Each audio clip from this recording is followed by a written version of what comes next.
अस्सलाम वालेकुम स्टूडेंट्स, कैसे हैं आप सब? होप सो आप सब ठीक होंगे। एज़ यूजुअल अगर आपने अब तक हमारी चैनल को सब्सक्राइब नहीं किया है, जो कि मेडिको बाय हानी के नाम से है, तो आज ही जाके हमारे चैनल को सब्सक्राइब करें ताकि आपके पास और वीडियोस की नोटिफिकेशन आती रहें। आज हमारे जो वीडियो का टॉपिक है वो है classification of enzyme based on substrate. इससे पहले वीडियो में मैंने आपको सिखाया था classification of enzyme based on reaction type. ठीक है, तो आज हम ये पढ़ते हैं। ये बहुत छोटा सा ही टॉपिक है, बट ये न्यू बुक का टॉपिक है और ये इंक्लूडेड है आपके MD-CAT 2024 में। Enzyme can be classified on the basis of substrate. Enzyme को क्लासिफाई किया जाता है सबस्ट्रेट की बेस पर। अब इसकी जो है वो टाइप्स हैं, एक प्रोटीएजेस, लाइपेजेस, कार्बोहाइड्रेट्स और न्यूक्लियेजेस। ठीक है, इसकी ये टाइप्स हैं। अब हम प्रोटीएजेस पढ़ते हैं। They are enzyme act upon protein. ये वो एंजाइम होते हैं जो कि प्रोटीन के ऊपर एक्ट करते हैं। अगर हम इसकी एग्जांपल पढ़ें तो एग्जांपल है पेप्सिन और ट्रिप्सिन। ठीक है, ये बहुत ज़्यादा जो है इसकी कॉमन एग्जांपल है पेप्सिन और ट्रिप्सिन। अब क्या होता है, बोथ डाइजेस्ट लार्ज पॉलीपेप्टाइड्स। क्या करते हैं, ये डाइजेस्ट करते हैं लार्ज पॉलीपेप्टाइड को दोनों इनटू स्मॉल पॉलीपेप्टाइड और पेप्टोन्स। स्मॉल पॉलीपेप्टाइड्स में या फिर पेप्टोन्स में। अगर हम अमाइनो एसिड्स, अगर हम जो है प्रोटीन को तोड़ते हैं अमाइनो एसिड्स में, अगर एक चेन में 10 अमाइनो एसिड होते हैं तो उसे कहा जाता है पेप्टोन। ठीक है, और अगर 10 से भी कम होते हैं तो उसको कहा जाता है पेप्टाइड। अब ये हमारे पास है aminopeptidase and carboxypeptidase both digest peptone into dipeptide. Erepsin का हमारे पास है digest peptide into amino acid. Erepsin जो है वो पेप्टाइड को डाइजेस्ट करता है अमाइनो एसिड्स में।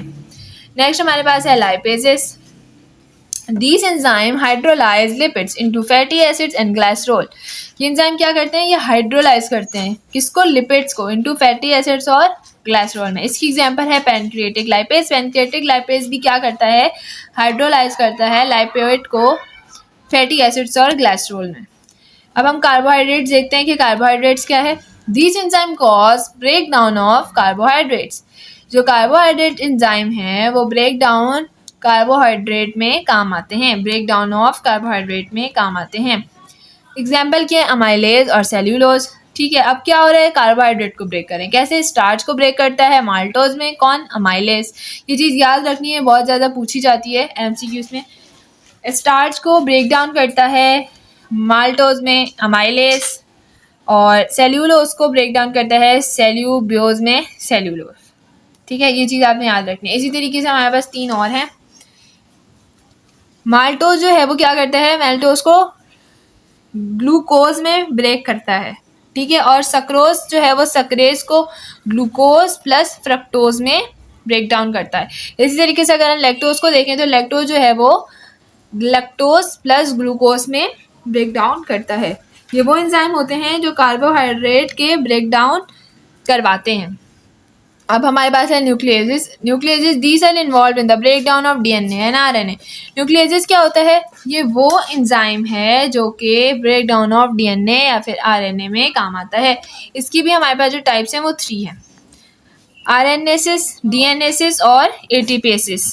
ठीक है, अब क्या होता है, RNA क्या है, RNA जो है वो राइबोन्यूक्लियोटाइड, RNA जो है वो राइबो न्यूक्लिक एसिड होता है। बट ये क्या करता है, ये जो RNases है ये RNA को राइबो न्यूक्लियोटाइड्स में जो है वो ब्रेक डाउन कर देता है। ठीक है, राइबो न्यूक्लिक एसिड तो इसका बड़ा यूनिट है, वो इसमें किसमें उसको जो है वो मोनोमर इसका क्या बना देता है, राइबो न्यूक्लियोटाइड्स। इसी तरीके से हमारे पास DNases है। DNA ये क्या करता है, DNA को डीऑक्सीराइबो न्यूक्लियोटाइड में जो है वो ब्रेक कर देता है। फिर हमारे पास है एटीपेसेस। ये क्या करता है, ये cause hydrolysis of ADP in the muscles.